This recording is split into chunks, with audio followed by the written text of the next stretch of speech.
Vous venez d'inventer l'inéligibilité par principe, quand bien même le juge ne l'a pas décidé. Vous êtes en train de... Là, vous avez savouré, vous auriez pu le présenter. Non. Vous mentez quand vous dites que ça s'est imposé à vous. Non, parce que vous auriez pu me prévenir qu'on allait en parler ce soir. Premièrement. Vous avez voulu me prendre par défaut en espérant qu'après Vous... l'usure d'une si longue séance avec vous, pas du tout, épuisé que je suis, je surréagirai. Je n'ai qu'une chose à dire. Pas du tout. La loi s'applique. Elle s'est appliquée à lui. Il a été assez puni. J'ai été assez puni. Tous les insoumis ont été assez punis. Toute personne condamnée a le droit d'être réhabilitée.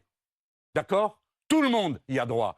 Il n'a pas été condamné à l'inéligibilité. Il fait donc son travail de député. Sinon, hypocrite que vous êtes, vous viendriez me demander dans une prochaine émission comment ça se fait. Il ne fait pas son travail de député. Que ne démissionne-t-il pas ? Jean-Luc Mélenchon, première chose. Non, attendez, Jean-Luc Mélenchon. Foutez-nous la paix. Premièrement, nous avons le droit d'être respectés. Je ne prends aucun plaisir là-dedans. Aucun plaisir. Sinon, non, vous monsieur. n'auriez pas laissé Aucun plaisir là-dedans. Ce garçon, le visage défait à l'écran. Deuxièmement, vous savez très bien que cette scène-là est venue perturber les débats. Et troisièmement, vous savez très bien que la prise de parole sur le sujet. Vous savez très bien que la prise de parole d'Adrien Quatennens perturbe aussi le groupe de la NUPES et fait débat dans le groupe de la NUPES. Que c'est un fait politique. C'est ça que vous voulez et que faire. Vous refusez, ça fait des mois que ça dure. De voir que c'est un fait politique aussi, Jean-Luc Mélenchon. Vous passez votre temps à ça. Non. Ce que vous espérez, c'est trouver le moyen de diviser les insoumis entre eux. Et vous y venez. Ça vous a plu de le montrer comme ça? Pas du tout. Il a souffert comme un damné ce soir-là à prendre la parole. Et est-ce que vous savez, monsieur le faiseur de morale,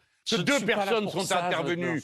L'une, Madame Ménard, l'autre, un député de droite, absolument. Un autre de LREM, pour dire maintenant ça suffit. Pour critiquer les huées, absolument. Vous n'avez pas le droit d'intimider un collègue, parce que ce qu'ils ont fait, c'est de l'intimidation. Je parle fort, je parle de tout mon cœur. Je sais très bien que tout le monde n'est pas d'accord avec moi.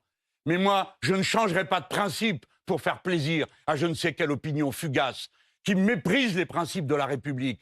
Parce que mépriser qu'une peine est une peine, c'est mépriser la République elle-même. Si vous voulez revenir à l'ancien régime, si vous voulez revenir à la peine de péché mortel, faites-le, mais ce sera sans moi. Cette fois-ci, comme toutes les autres, que ce soit pour un des miens ou pour quelqu'un d'autre. Pour l'un quelconque des milliers de prisonniers qu'il y a aujourd'hui, qui eux vont en prison, je dis, quand ils ont purgé leur peine, ils ont le droit qu'on leur reconnaisse que leur peine est purgée. Eh bien lui, il est condamné. Il a purgé sa peine. Il est en train de la purger. Maintenant, ça suffit. Foutez-lui la paix. Lâchez-nous. Laissez-nous faire de la politique. Arrêtez de venir sans arrêt pour voir s'il n'y a pas moyen que deux insoumis s'engueulent entre eux. Le groupe insoumis a pris une décision. Lui, pas moi, je n'y étais pas. Ils ont pris cette décision. Elle s'applique.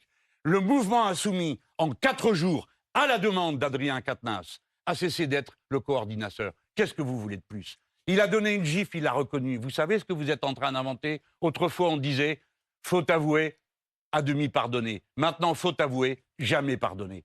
Voilà le recul qui aura été fait. Tout le monde saura que dire la vérité, c'est nuire à sa propre situation. Ce garçon n'a jamais, un seul jour de sa vie, renié les principes auxquels il croit, notamment contre les violences. Alors vous êtes parfait, mais lui n'est pas parfait. Moi non plus, je ne suis pas parfait. Vous voyez, la raison voudrait que j'en parle moins fort, moins violemment, que je ne laisse pas apparaître mes sentiments. Mais je ne peux faire autrement que de le dire. Je suis révolté contre le traitement. Qu'est-ce que vous attendez? De le tuer? Qu'il en ait marre, qu'il n'en puisse plus? Vous avez vu la tête qu'il fait, là? Et il tient bon. Mais ça ne vous suffit pas. Vous passez ça bien en longueur, hein, en espérant qu'on se bouffe entre nous. Ce que vous faites est moralement répugnant. Vous auriez pu me prévenir. Vous auriez pu me prévenir. vous ne l'avez pas fait exprès. Parce que vous espérez... Moi, j'ai eu zéro contact avec vous, Jean-Luc Mélenchon. Monsieur, il y avait oui, vous avez zéro contact, c'est ça. Prenez-moi pour un imbécile en plus.